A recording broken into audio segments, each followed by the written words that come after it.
ang mga makikita doon? Anong makikita diyan, Alan Gatos?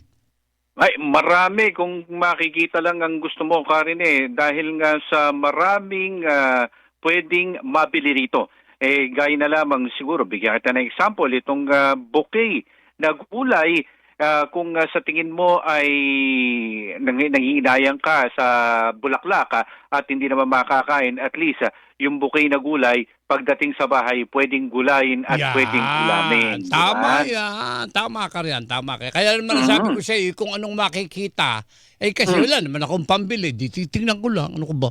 Ay, kaya nga, pare-parehas tayo na makikitingin lang tayo dito sa mga tinitinda ngayon dito. At kasunod nga ng araw ng o kasunod ng Kapuso Month, sa kauna-unahang pagkakataon ay sinasagawa ngayon ang Kapuso Valentine's Fair sa gazebo ng GMA Network. Kabilang sa mga lumahok sa event ay sina Sparkle artist Ashley Ortega na kasama sa nagbenta ng Sinta Essential Scented Candles.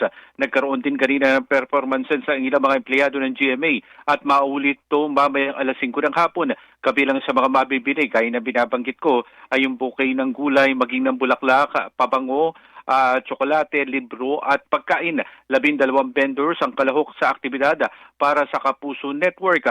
At hindi lang ito ngayong araw, hanggang bukas isasagawa itong Kapuso Valentine's Fair. Gusto ko lang Ako sa makishare sa iyo, Alan Gatos, ngayong buwan ng mga puso.